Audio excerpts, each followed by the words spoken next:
let me correct that. I have good feelings about any gathering of journalists. Because when we get together to share ideas and to reflect on our journalistic purpose and remind ourselves of the ethical standards of journalism, which must guide our work, I think it's a good thing. So I'd like to commend the CBA and the CBU and your partners for this initiative. Any effort that is designed to strengthen the profession of journalism is laudable. The seminar is timely because we know that it's now election season in the Caribbean. And this forum, I hope, will remind us that how the news media does its job is of special relevance to how people choose their political leaders. It is our job, therefore, to ensure that when a citizen casts his or her vote, she or he is well informed about the issues and the candidates. So I anticipate that in the upcoming elections, we would go on Facebook to see what some of these candidates are saying. If there are bloggers, we'd want to know what they're saying. And if they tweet, we would want to see what they're saying. So things have changed a little bit. So although an election is primarily regarded as a domestic matter, free and fair elections gives legitimacy to a government and raises its credibility levels in the eyes of its citizens and the international community. As Claude told you, I have covered a few elections in my time, and I've come to understand a few things. One, the desire to control the media is common to every government and to every opposition party seeking power. I've come to understand that the temptation to use media resources available to a party in power is enormous. I've come to understand also that bias in state-owned media is one way in which persons in power can gain advantage on their opponents. Now, as I listen to Patrick talking about being lulled by the campaign, that wasn't your word. You used a word. What was it? Seduced. Ah, that's the word. That's the word, and I want that word. I was looking back at some reports of the 2008 presidential campaign in the US, and there was a cartoon with then candidate Barack Obama, and he was surrounded by people, and they were like, you know, eating out of his hands, and they were seduced.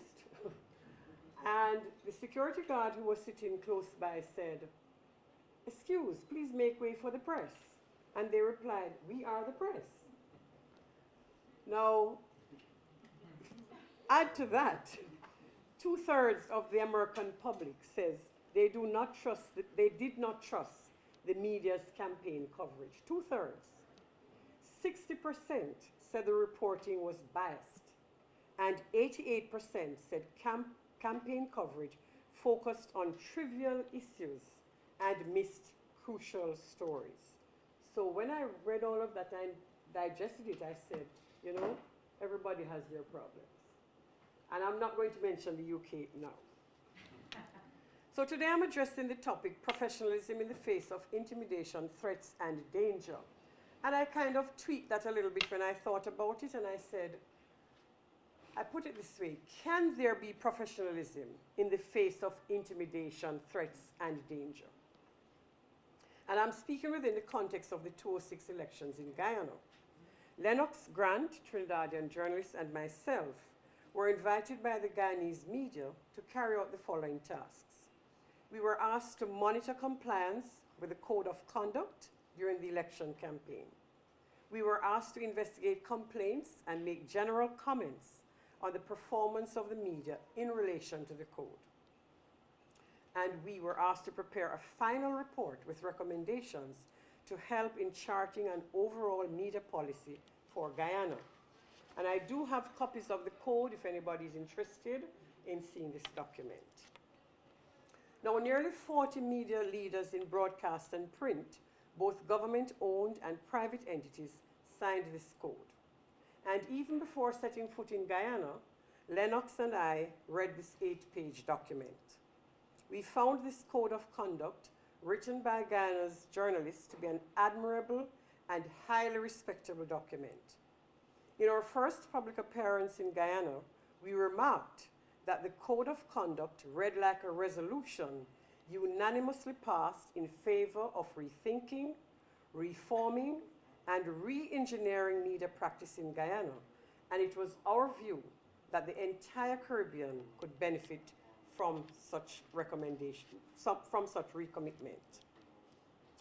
Lennox and I reported for duty with a resolve to make a contribution to the onward struggle of the Guyanese media to achieve and maintain excellence in condition of freedom. But we were slightly taken aback when an official greeted us with the declaration, "Welcome to the Wild West of journalism." As seasoned practitioners, we know that everybody in a democracy is a certified media critic. So we were not sure what that meant, and we felt that if we were to understand the media better, then we had to treat it as a form of culture, and we had to discover for ourselves. So in this role, we followed the footsteps of two Caribbean journalists, the late Dwight Wiley of Jamaica and Harry Mears of Barbados, who were referees in 2001.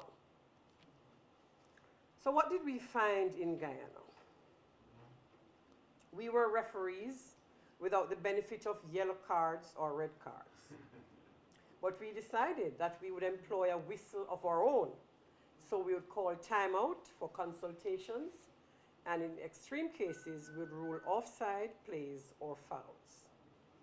We were ably assisted by the media monitoring unit, which analyzed the content in the main news outlets, and it's a really exemplary document, and you could take a look at it. You know, they really analyze, you know, what was positive, what was not positive, and it really was a good help for us.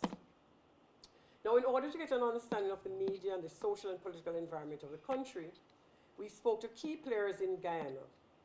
We visited media outlets, we made regular press appearances, we hosted a seminar and a public forum, we attended political meetings, we heard complaints, and we passed judgment.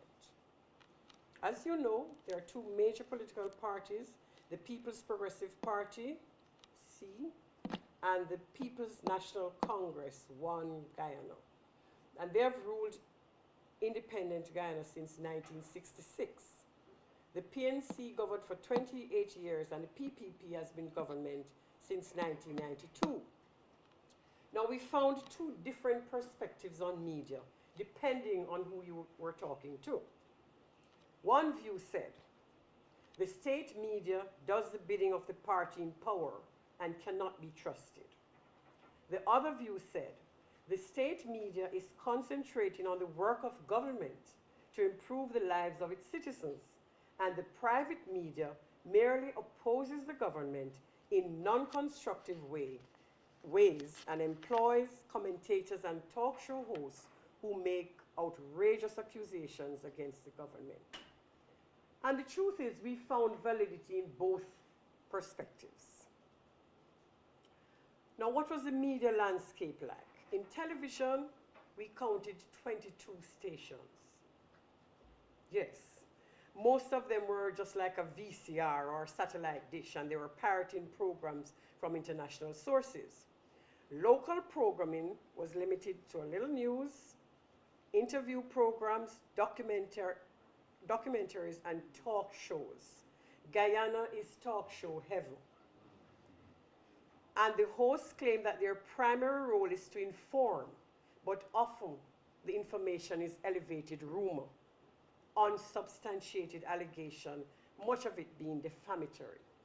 Now, I just digress a little bit. There's a gentleman there called C.N. Sharma, who has a television station, and we appeared on his station once, Lennox and I, and we were discussing an item of news. He carried people in a village were flooded out, and he just put the mic before. He has no training in journalism, so he just puts the mic up and people speak.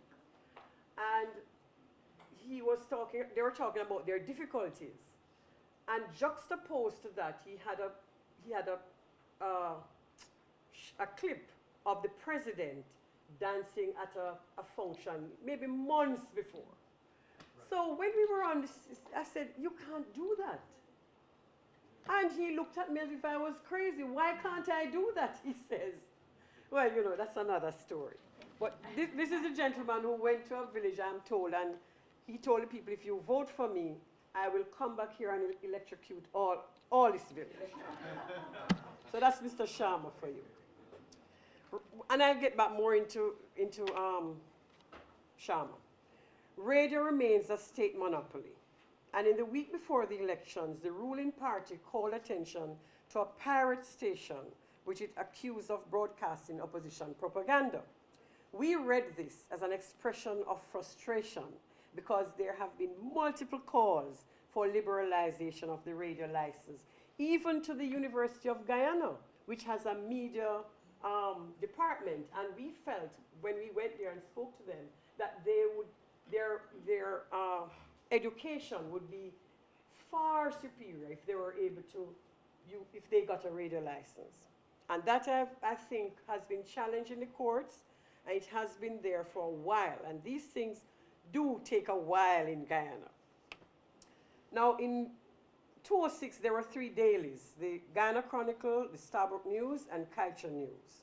The country has a newspaper publishing tradition that goes back to 1796. So it's even before us. Now, one of the things that we found was sophisticated commentary, serious analysis, and robust debates were a part of the editorial fare that the press offered, and we thought that was great. Unfortunately, sorry, the content of news was not as great. However, by nomination day, the excitement and energy of the campaign were overflowing into the streets, and the media covered the color and the historic meaning of the moment. And I'd like to highlight a few things that we found interesting. First, at least 10 media personnel were listed as party candidates on nomination day. Among them were signatories to the Code of Conduct, under which they had pledged themselves or their media houses to, and I quote, hold themselves independent and free of any or all control and direction from any of the political parties officially registered to contest the elections. Now, in our view, and I hope we can discuss that a little bit more, we felt that running as candidates for political party runs counter to the undertaking by the media to hold themselves independent and free. But interestingly, the code in Guyana acknowledges that there is no law preventing the ownership of a media house by a party or a candidate. And although pointing out that such political activities could earn the charge of media bias, it nonetheless contemplates that these media practitioners could stay on the job while running for office, because it urged them to make clear what is news and what is political comment. So that's what was required of them. Now, the question I ask you, ladies and gentlemen of the press, how do you feel about something like this? Should such a person be asked to take a leave of absence from the job while campaigning? And how is such a person viewed by the audience? Okay, so that is one thing that we found really very interesting. Now, there was some violence, not the type of violence that we see in Jamaica. And I was a little embarrassed when they said, reporters saying, oh, you know, we need protective gear like the reporters in Jamaica. You see? The killing of 4 pressmen employed to Culture News one night as they were getting ready to roll the press jolted us terribly. It told us that the press was not immune from violence. But the interesting thing is that we don't know who was responsible. We don't know whether there was a political connection. What we do know is that somebody was trying to prevent the paper from being printed. So a message was being sent. To their credit, the paper came out the next day, and we thought that was really outstanding. There was also the murder of a government minister and family members, a talk show host. But there's no motive. We don't know. We cannot say that they're politically motivated, because up to now, we have not, no one has been held responsible, so we don't know. So there was some fear. When you talk to people in Guyana, there is some suggestion that something is simmering below the surface. You know, people are saying that this place is going to explode, you know, this place is going to blow up, you know, but you're not sure who is going to do it. All right, campaign advertising was a very serious issue because there's no regulation. The frequency, length, and placement of campaign advertising broke all the rules of broadcasting. On NCN, which is a government television station, in the last days before the election, the volume of government political advertising appeared to overwhelm news and features and to appear as inserts in special broadcasts such as cricket and even movies. The result was a seamless projection of the party's message in 7 minutes between, and we have the statistics here, between 16:17 and 6:24 during the 6 o'clock news. The president appeared twice, and other stories, the prime minister and home affairs minister both had speaking parts, with a party ad closing the sequence. Panic. In the pre-election days, we saw security reinforcements. We saw people boarding up, panic buying of food and other emergency supplies, the early closing of shops, and the absence of shoppers were identifiable signs of public apprehension. And according to a letter writer, and quote, "We stagger around in the dark realm of crime and the fear-ridden land of the insecure." This was somebody writing a letter to the editor. But as I say, we did not see, we felt it, but we did not see this violence that they talk about. GINA is the Government Information Agency, and they created scandal on July 30, when at the PPC, and that's the government's first big rally, some GINA staff showed up wearing campaign apparel. And after the rally, they were criticized.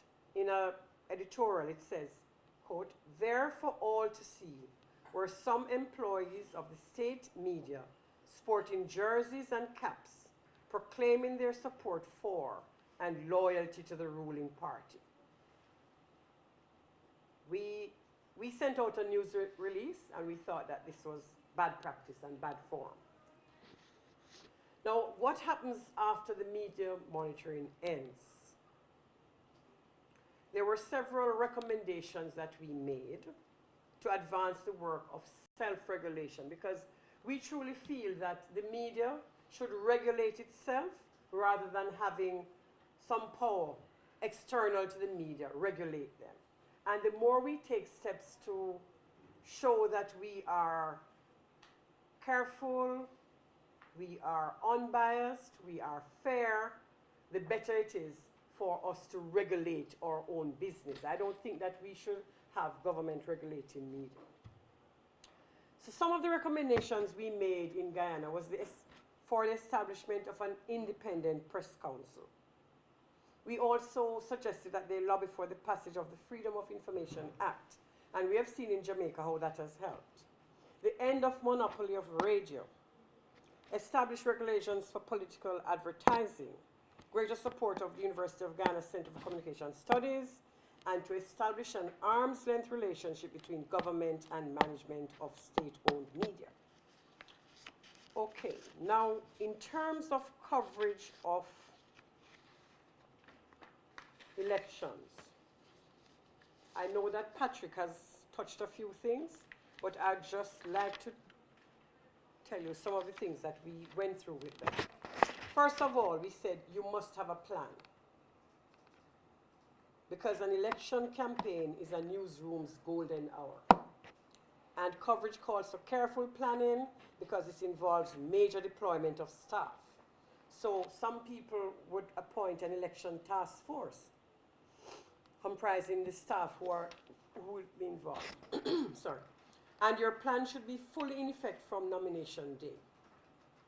Some of the important questions: what are the key issues in this campaign? Who should lead the task force? What will each member of the team contribute? What training might be needed? What additional resources might be needed? The second suggestion we made was to focus on the Elections Commission. Get polling details and election day specifics from the Commission. Learn how to recognize election irregularities, attempts to bribe voters, election fraud, disenfranchisement of voters.